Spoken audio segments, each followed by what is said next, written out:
Hi everybody, it's Laura. Thank you so much for joining me on my channel. Today I am very excited to be taking part in the Mel W Scrapping 1000 subscriber hop. Congratulations to Mel. I feel like we just did her 500 subscriber hop just a short time ago, and now she's all the way up to 1,000 subscribers. So I'm so happy for her. I love her channel. I love her style. And I love the way she said that for this hop, we should do whatever makes us happy. And one of the things that makes me really happy is to make Halloween layouts. I got the idea for this technique from Louisa Heinzel. She is a junk journaling YouTuber. She wasn't making a scrapbooking page, of course, but I was able to follow the same steps that she did and make a scrapbooking layout. And all I could say is when it starts looking a little bit weird, which I think it already does, just try to trust the process. That's what she always says.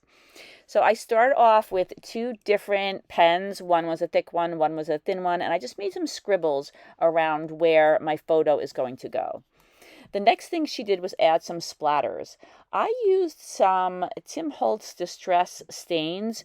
I have had these in my stash forever, and I never knew what to do with them. They have a dauber at the top, and I have them in a number of different colors. I used carved pumpkin for the orange color, peeled paint for the green, and dusty concord for the purple. They have daubers at the top, so they were perfect for kind of smashing against the page and adding some color. And then I use my Ranger tool. I believe it's made mainly for alcohol inks, but you could spread any paint around with this tool.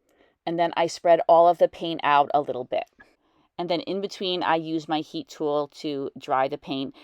It took a little bit of time to dry this paint, and it remained wet for a long time. I was surprised. I don't usually use these paints, as I said. I actually got these from Tuesday Morning, and Tuesday Morning closed several years ago, but I actually got them like years before they closed. They had a whole bunch of these distress stains, and it was before they were super popular and everybody knew they had craft supplies. So I got a whole bunch of different colors, and they were only 99 cents each, but I really didn't find too many uses for them over the years. I did use them a couple of times, but in any case, they're perfect for this technique. So the next thing I did was I took my Staz On Ink pad. I used the color Jet Black, and I used a couple of stamps that I had in my stash, and I stamped over the area where I made the squiggly lines, and then also a little bit over the paint as well. That first stamp, which is kind of a gothic font, that is from the Tim Holtz stamp collection called Faded Type.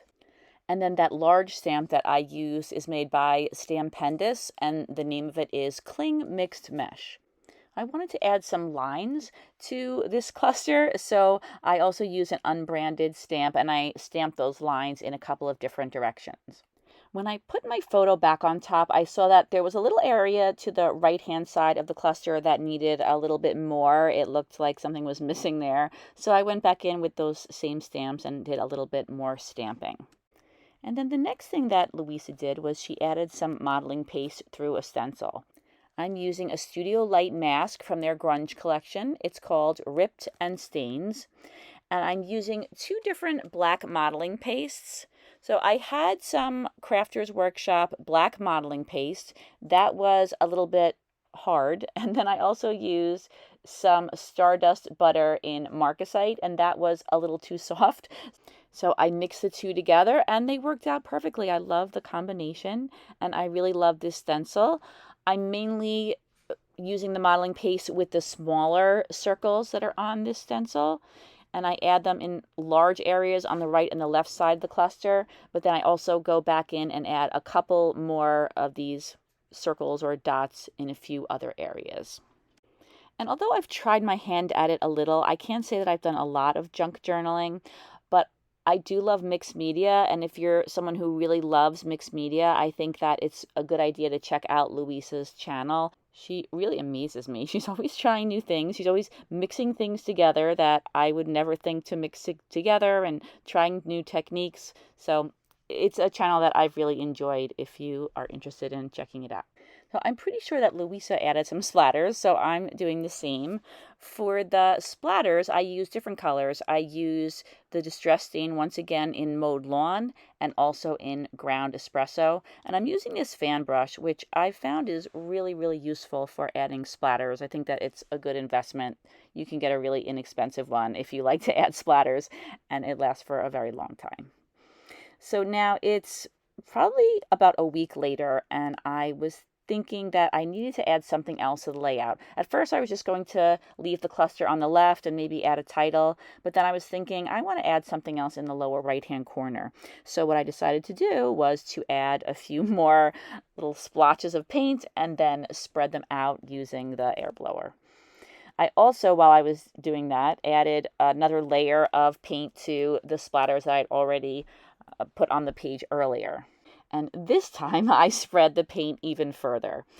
Now, this layout's a little messier than some of the other layouts that I've made, but I find that it's so much fun to make a layout like this. So if you're really into like super neat and controlled layouts, this might not be a technique for you, but I really enjoyed just kind of playing around with the colors and just, as I said, trusting the process, quoting Louisa, and just seeing what happened. And in the end, I was pretty happy with the way it turned out, and I am very thankful that I learned this technique from Louisa.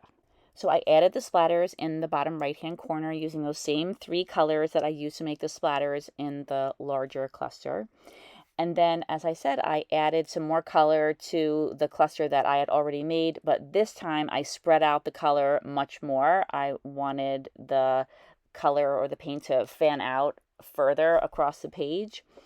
I got a little bit too close to the edge of the paper with the orange. I don't really like the way it looks when the color goes right near the edge but doesn't go off. So I decided to shorten that one little orange line of paint with a paper towel. The paper that I'm using is a piece of gessoed white cardstock, and so that way the color comes off easily just with a paper towel and a little bit of water. So I used a lot of the same steps on that smaller cluster that I did on the bigger one. I didn't use the scribbles though, and I also didn't do the modeling paste, but I did use the splashes of color, and then I did some stamping. And luckily, I didn't clean off my desk, so the same stamps were still kind of hanging around, and I was able to find them really easily. I really love that stamp that's to the right of my layout right now. It's kind of a Halloween-looking font. I use it all the time on my Halloween layouts, but it comes in a set that has a lot of really great background alphabet stamps. I use it quite a bit. So as I mentioned, the background did get a little bit messy, and I'm okay with a little bit messy, but there were just some spots that were kind of drawing my eye because I think they were just a little bit too dark. So I wanted to kind of dull those down a little bit. So I'm using just some regular Liquitex gesso, and I am putting a coat of that over those areas that I wanted to either fade away or just kind of go away. And I love the way gesso dries really quickly, so I was able to use my heat tool, dry it, and then add another coat when the first coat didn't totally cover up the spots I wanted to cover up. And I mainly did the lower left-hand corner. That seemed to be where there were a lot of big spots or splotches that I wanted to get rid of. In my stash, I had some Tim Holtz chipboard sentiments that are made for Halloween, and I really never looked through the pack before. There were so many of them in that one pack, and I like the way this one says found objects. It goes with the layout because she's holding an object, and I don't want to have an entire Halloween album, because this whole album is going to have Halloween layouts filled with Boo and Happy Halloween and those same kind of Halloween themes titles over and over. So I really like that this one was a little bit different. So I didn't mention that I added some spider webs to either side of the photo. I like to use my gel plate and make some papers that are kind of grungy looking, and then use those to die cut some shapes out of. So that's what I did on this layout. I have the die cut spider webs, and then I also have this really large bat that I thought would be kind of a nice big focal point for the layout, and I thought it went well with the layout since she's holding a bat pillow in her hand. That's my younger daughter, Julia. So I first used this bat die, and I cut out a bat from those gel plate papers, and then I also cut one out of just a solid black piece of paper because I wanted to make the embellishment a little bit thicker. And so I'm putting some gel glue on the solid black cardstock bat, and then I'm going to layer that gel plate paper bat on top of it. You can't really see too well here how the gel printing paper is different from the cardstock, but there's a lot more variation in it than there is in the cardstock, and I really like that. I think it's really important, especially with something this large, to have some variation in the paper so it just doesn't look like a big black area on your layout. And I don't know how much the camera can pick that up, but you can see in person that there are some gray areas and some circles on that paper that I cut the bat out of. So I glued those two layers together, and then I added a little bit of foam to the back of the bat to give it a little bit of dimension. And I'm going to put it right on top of my photo. I put a little bit of ATG adhesive on there to hold it in place, although I'll have to add some wet glue later to hold it in place permanently. I wasn't sure exactly how I wanted to position the bat, but I ended up just putting it kind of straight at the same angle as the photo, but not at a different angle, which is the way I have it right now. I also found that I had some die cuts that I made that were trees, but they look kind of like branches, so I tucked one of those in either side. And then underneath the title, I have an orange die cut of a spider web, and I also added a very small black spider web. And I had another spider web, but I decided that was enough spider webs for one layout. And then I found this cute little jack-o'-lantern, and I added a little bit of black paper behind it so you would be able to see it a little bit better. And I'm going to end up putting that right on my title. I wanted to add a little embellishment by the title, and I thought that this was just the right size and was pretty cute. Every year, my family goes to Salem, Massachusetts, at least once. This year, we're going twice. We went in the summer, and then we're going to go just for a day or two in October. It's gotten really crazy in October. But one of the things that I love about Salem, always the scrapbooker, they have a lot of cool stores that have chairs and couches just staged so that you can sit there and take pictures. And this is one of the places. This place is called Vamp Fangs, and they have this cool chair. They call it the coffin chair. So every time that we go there, or most times anyway, I'll take a picture of them in these same spots. And it's kind of cool to look back through the years of my daughters in the same spot, but them getting a little older each time. So I added a few more embellishments to the layout. I added 2 white spiders, one to each of those larger spider webs. And now I'm adding a few bats.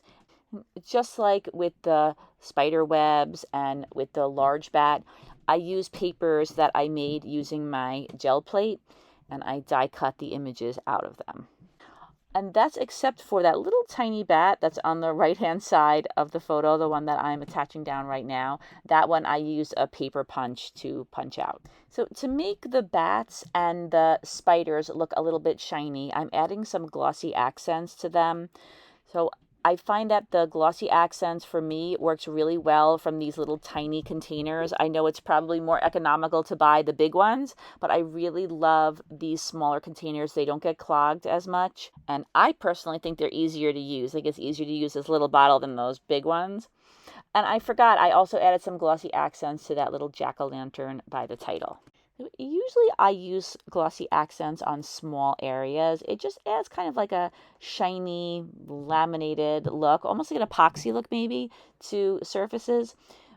So that bat is much bigger than anything I usually put glossy accents on, but I think that it turned out pretty good. I decided to just give it a try, and I think that it worked out. It looks better the next day when the glossy accents has fully dried.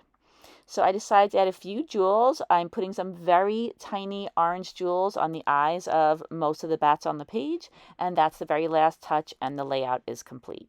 And once again, congratulations to Mel. What an amazing milestone in her YouTube journey. Please take a look at all of the videos that are made in celebration of Mel's big accomplishment. The link to the playlist is in the description box. And I also hope that you'll check out Mel's channel. She has some wonderful videos, great layouts too. And I wanted to say thank you to Louisa Heinzel for the idea for this video. I hope you have a great day, and I hope to see you again soon. Take care, everybody. Bye-bye.